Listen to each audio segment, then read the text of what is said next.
15 फरवरी 2026, बाली, Indonesia. इस photo में आप जिस लड़के को देख रहे हैं वो 28 साल का इगोर कोमारोव है, अपनी गर्लफ्रेंड येवा मिशालोवा के साथ। येवा एक सोशल मीडिया इन्फ्लुएंसर थी जिसके लाखों फॉलोअर्स हैं। वो अपनी जिंदगी के हर खास पल सोशल मीडिया पर शेयर करती थी।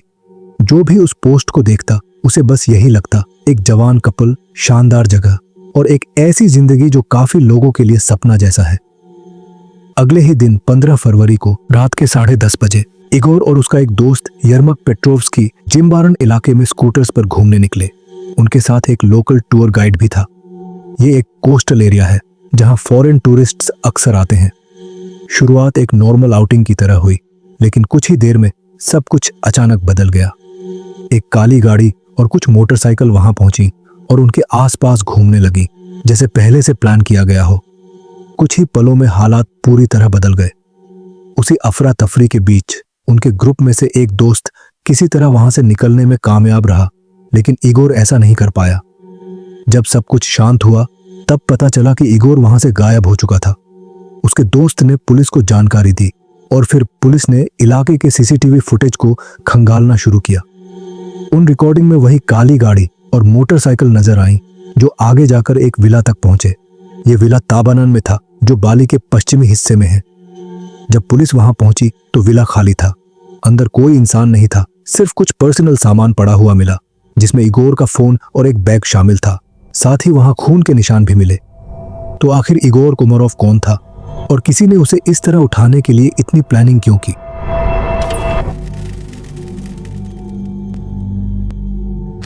नमस्कार, मैं हूं साइलो और आप देख रहे हैं Hindi crime expose. Igor Sergei Komarov का बेटा था। सर्गेई कोमारोव यूक्रेन के डनीप्रो का एक बहुत ताकतवर और बड़े बड़े लोगों से कनेक्शन वाला आदमी माना जाता था। उसका नाम अक्सर लोकल मीडिया में आता रहता था क्योंकि उसके बिजनेस में जबरदस्त असर था और राजनीतिक लेवल पर भी उसके कनेक्शन बताए जाते थे।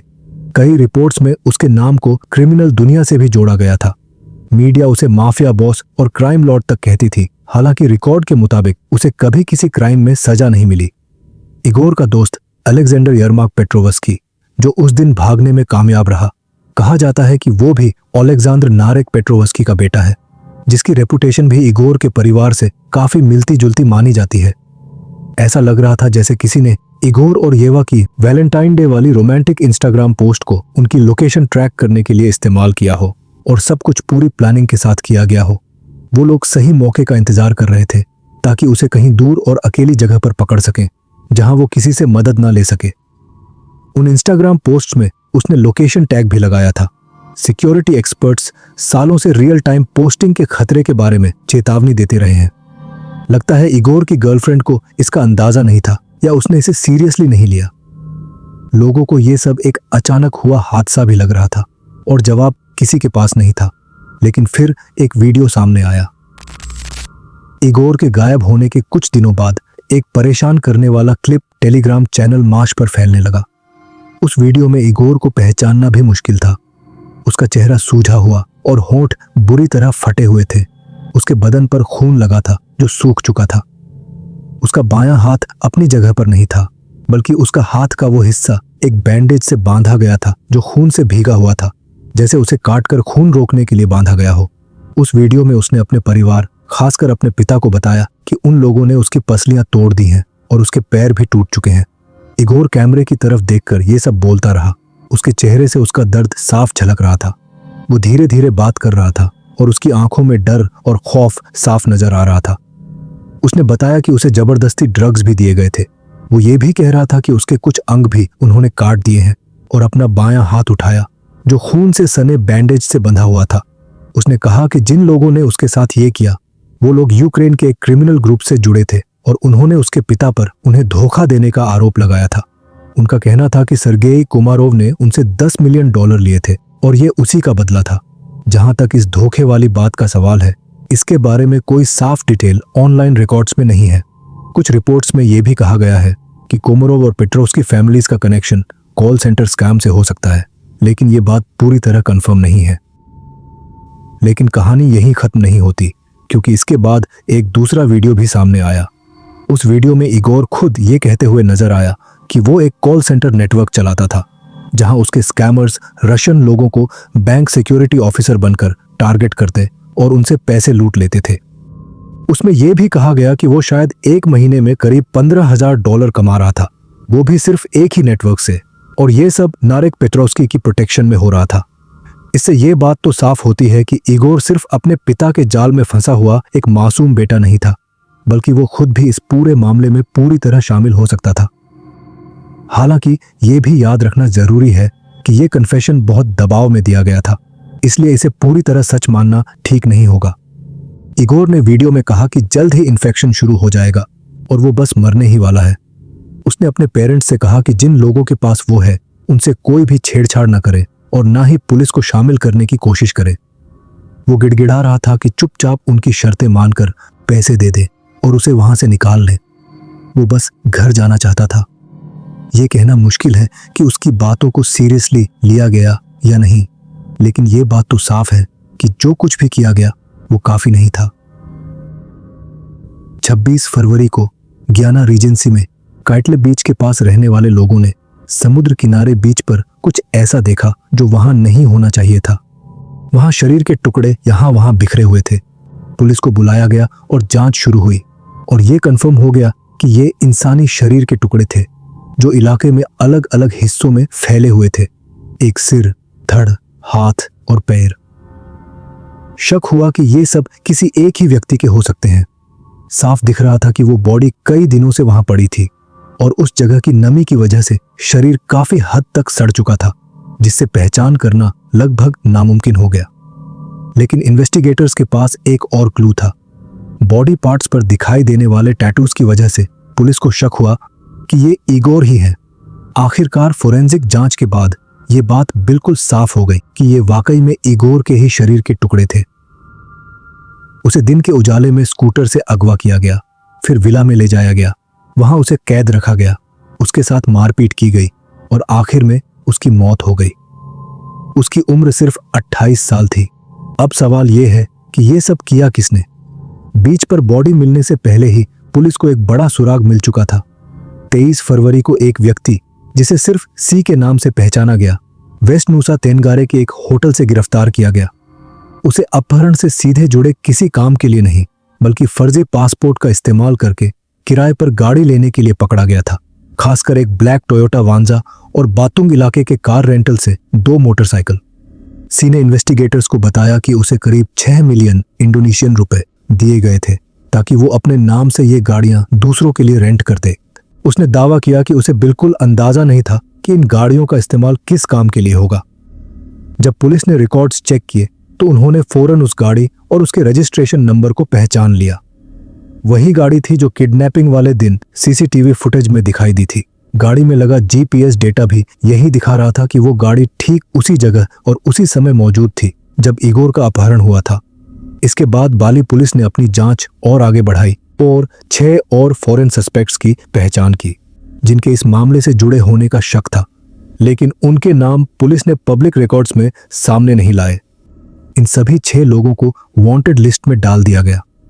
बाली पुलिस ने तेजी से उनकी तलाश शुरू की और इंटरपोल से रेड नोटिस की मांग की ताकि क्रॉस बॉर्डर पकड़ हो सके। इस बात की भी काफी संभावना थी कि इनमें से 4 सस्पेक्ट्स पहले ही इंडोनेशिया के दूसरे हिस्सों में भाग चुके थे, जबकि बाकी 2 के अभी भी बाली में कहीं छिपे होने का शक था। इस पूरी तलाश को और मुश्किल बनाते हुए अधिकारियों ने बताया कि ये सस्पेक्ट्स अलग अलग पासपोर्ट्स का इस्तेमाल करके इंडोनेशिया में दाखिल हुए थे। कुछ के पास 2 या 3 अलग अलग पहचान भी थी, जिससे इन्वेस्टिगेटर्स के लिए उनकी असली सिटीजनशिप का पता लगाना भी बहुत मुश्किल हो गया था। इसी बीच एक 8वां सस्पेक्ट भी सामने आया। इन्वेस्टिगेशन से जुड़े एक सोर्स के अनुसार एक इंडोनेशियन नागरिक को गिरफ्तार किया गया था, लेकिन उसे सीधे किडनैपिंग में शामिल होने के लिए नहीं, बल्कि सी का फेक पासपोर्ट जारी करने के आरोप में पकड़ा गया था। इस व्यक्ति के बारे में ज्यादा डिटेल्स अभी तक सामने नहीं आई हैं। इगोर कोमारोव के मामले की जांच अभी भी चल रही है और कई सवालों के जवाब अभी तक नहीं मिले हैं। इस सब के पीछे वजह क्या थी, इसे लेकर अलग अलग थ्योरीज सामने आई हैं। एक Russian cyber security expert Igor Petrov ने एक रशियन मीडिया आउटलेट को दी। इंटरव्यू में कहा कि यह हत्या शायद उन स्कैम कॉल सेंटर ऑपरेशंस के कंट्रोल को लेकर हो सकती है जो रशियन सिटीजन्स को टारगेट करते थे और जिनका संबंध कोमारोव और पेत्रोव्स्की परिवारों से बताया जाता है। सोशल मीडिया में येवा मिशालोवा का नाम भी सामने आया। एक इन्फ्लुएंसर होने के नाते जिसने अपनी पहचान लोगों के सामने खुलकर रखी थी, कई लोगों ने कहा कि उसे लोकेशन पोस्ट और जियोटैग नहीं करना चाहिए था, खासकर जब वो ऐसे व्यक्ति के साथ रिलेशनशिप में थी जिसके संबंध क्रिमिनल दुनिया से भी जुड़े बताए जाते हैं। कुछ लोगों ने तो ये भी कहा कि पुलिस को येवा की भी जांच करनी चाहिए, लेकिन ये सब सिर्फ एक थ्योरी है और इस बात का कोई सबूत नहीं है कि येवा ने जानबूझकर लोकेशन डाली थी। येवा को किसी भी गलत काम से जोड़ने वाला कोई ऑफिशियल स्टेटमेंट मौजूद नहीं है। जहां तक हम जानते हैं, इगोर के गायब होने के बाद उसने पब्लिक तौर पर एक इंस्टाग्राम स्टोरी पोस्ट की थी जिसमें उसने बाली ट्रिप की उनकी एक तस्वीर शेयर की और लिखा था कि उसे पूरा यकीन है कि वो ये जरूर देखेगा। इसके कुछ समय बाद उसने एक और क्लिप शेयर किया जिसमें वो कैमरे के सामने रोती हुई नजर आई और उसने कहा कि जब वो इस दुख से बाहर आएगी तब वो फिर से सोशल मीडिया पर वापस लौटेगी। लोग उसके रोल के बारे में जो भी सोचे, लेकिन उसकी दुख और तकलीफ कम से कम पब्लिक तौर पर साफ नजर आ रही थी। ये केस बाली में होने वाले उन मामलों में से एक है जो हाल के कुछ सालों में इस खूबसूरत और फेमस टूरिस्ट डेस्टिनेशन की इमेज को नुकसान पहुंचा रहे हैं। कोविड-19 के बाद इंडोनेशिया की गवर्नमेंट ने लोकल इकोनॉमी को सपोर्ट करने के लिए इंटरनेशनल टूरिज्म के लिए अपने दरवाजे काफी खोल दिए, लेकिन सिर्फ इकोनॉमी स्टेबल होने के बजाय इस आइलैंड में धीरे धीरे इंटरनेशनल बायर्स ने प्रॉपर्टी खरीदकर अपनी मौजूदगी बढ़ानी शुरू कर दी और इसी दौरान फॉरेन नेशनल से जुड़े क्राइम्स की संख्या भी बढ़ी। सिर्फ 2025 में ही 45% तक का इजाफा देखा गया। एक सबसे शॉकिंग केस 32 साल के जीवान रेडमानोविच की हत्या का था, जो एक ऑस्ट्रेलियन नेशनल था। 2025 में बाली डिस्ट्रिक्ट कोर्ट ने उसके 3 साथी ऑस्ट्रेलियंस मेवलुत कास्कून, बाया मिडलमोर तुपो और डार्सी जेनसन को उसकी मौत से जुड़े मामले में दोषी ठहराया। जीवान अपनी पत्नी जैस्मिन गॉर्डिया का जन्मदिन मनाने बाली आया था। वहां वो 4 लोग थे: जैस्मिन, उसकी बहन डेनियला, उसकी बहन का दोस्त सनार गनीम और जीवान। वो लोग एक विला में ठहरे हुए थे जहां से व्यू भी अच्छा था। 14 जून की रात जब सब साथ में टाइम बिता रहे थे, गा रहे थे और डांस भी कर रहे थे, तभी अचानक बीच में 2 नकाबपोश हमलावर विला में घुस आए और अचानक फायरिंग शुरू कर दी। गोलियां अंधाधुंध नहीं थी, हमलावरों का एक टारगेट था। जीवान को गोली लगी और उसकी वहीं मौत हो गई। सनार को भी गोली लगी और उसके साथ मारपीट हुई, लेकिन वो बच गया। जैस्मिन ने खुद को बिस्तर के नीचे छिपा लिया। उसकी बहन फौरन बाहर भागी और मदद के लिए चिल्लाने लगी।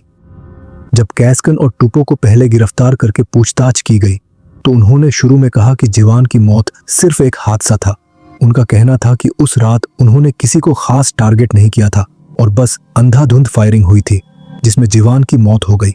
मुकदमे के दौरान दोनों ने शूटिंग की बात कबूल की और बताया कि उन्हें एक ऑस्ट्रेलियन आदमी ने भेजा और पैसे दिए थे, लेकिन उन्होंने उसका नाम बताने से इनकार कर दिया। उनका मकसद सनार को डराना था, जिस पर उस आदमी का काफी पैसा बाकी था। टूपू ने कोर्ट में बताया कि वो गलत रूम में घुस गया था। उसने जीवान को सनार समझ लिया और फिर जीवान उसके पास कुछ लेकर आया। उसने कहा कि उसके पास कोई ऑप्शन नहीं था और उसने गोली चला दी। 3 गोलियां लगीं जो जानलेवा साबित हुई। वहीं कैस्कन ने कोर्ट में कहा कि उसे सिर्फ पैसे और बाली का फ्री ट्रिप दिया गया था ताकि वो किसी को डराए, और जब उसे बाद में पूरे प्लान का पता चला तो उसे लगा कि वो बहुत आगे बढ़ चुका है, खासकर जब उसे वो बंदूक लेने के लिए कहा गया जिसका इस्तेमाल करना था। तीसरे व्यक्ति जेनसन ने उस गाड़ी को अरेंज किया जिससे वो लोग विला में गए थे, और दोनों शूटर्स के रहने का इंतजाम भी उसी ने किया था। कस्कुन और टुपो दोनों ने कोर्ट में जैस्मिन और उसके परिवार से माफी भी मांगी, लेकिन वो उनकी माफी से नहीं मानी। उसकी मांग थी कि आरोपियों को सबसे सख्त सजा मिले और इंडोनेशिया के कानून के अनुसार पहले से प्लान करके की गई हत्या में मौत की सजा तक हो सकती है। लेकिन जैस्मिन के वकील ने दोनों शूटर्स के लिए 18 साल की सजा की मांग की थी और तीसरे आरोपी जेनसन के लिए 17 साल की सजा की मांग रखी थी। आखिर में कोर्ट ने कैस्कन और टुपो को 16 साल की सजा दी और जेनसन को 12 साल की सजा दी। इस फैसले से काफी लोग नाराज हुए। उनका मानना था कि यह उनके लिए बहुत कम सजा है। जैस्मिन के वकील ने भी इस फैसले के खिलाफ अपील की। उन्होंने कहा कि बाली में पहले भी हथियारों से जुड़े मामले हुए हैं, लेकिन ये केस उनसे अलग था। ये पहले से योजना बनाकर किया गया था, जो काफी सीरियस क्राइम है। ऐसे अपराध के लिए सिर्फ कुछ साल की सजा देना इंडोनेशिया की छवि को नुकसान पहुंचाता है। दूसरी तरफ जज वायन स्वार्ता ने सजा कम करने के पीछे कई कारण बताए। उन्होंने कहा कि आरोपियों का कोई पुराना क्रिमिनल रिकॉर्ड नहीं था। जांच और ट्रायल के दौरान उन्होंने पूरा सहयोग किया। उन्होंने कोर्ट में विक्टिम के परिवार से माफी भी मांगी। इसके अलावा उनकी उम्र भी कम थी, इसलिए जज ने कहा कि उनके पास आगे खुद को सुधारने का मौका है। जज ने यह भी कहा कि इंडोनेशिया में सजा का मकसद सिर्फ बदला लेना नहीं होता, बल्कि फ्यूचर में ऐसे क्राइम्स को रोकना भी होता है। इसी के साथ ये सजा कायम रही। इगोर कोमारोव का केस अभी भी चल रहा है। सस्पेक्ट्स को अभी भी इंटरनेशनल बॉर्डर्स के पार ढूंढा जा रहा है। पूरा सच अभी सामने नहीं आया है, इसलिए फिलहाल इंतजार ही किया जा सकता है। लेकिन एक बात साफ है, एक 28 साल का आदमी छुट्टी मनाने वाली गया था। उसकी गर्लफ्रेंड ने इंस्टाग्राम पर जियो टैग के साथ उसकी फोटो डाली और स्क्रीन के दूसरी तरफ कोई उसे ढूंढ रहा था, और उस पोस्ट से उसे ठीक ठीक पता चल गया कि वो कहाँ है और क्या कर रहा है। ये केस सिर्फ एक क्राइम स्टोरी नहीं है, बल्कि एक वार्निंग है कि सोशल मीडिया पर की गई एक सिंपल सी पोस्ट भी कभी-कभी कितनी बड़ी जानकारी लीक कर सकती है। एक तरफ जहां टेक्नोलॉजी और शेयरिंग हमारी लाइफ को आसान बनाते हैं, वहीं रियल टाइम लोकेशन और अपडेट्स गलत हाथों में जाकर खतरा भी पैदा कर सकते हैं। इसीलिए जरूरी है कि आप अपने करीबी लोगों, खासकर परिवार के यंगस्टर्स को भी इस बारे में जागरूक करें और उन्हें समझाएं कि सोशल मीडिया पर क्या शेयर करना सुरक्षित है और क्या नहीं। तो आज की कहानी बस यहीं तक। मैं फिर आऊंगा एक नई कहानी लेकर। तब तक के लिए अपना ख्याल रखें। नमस्कार।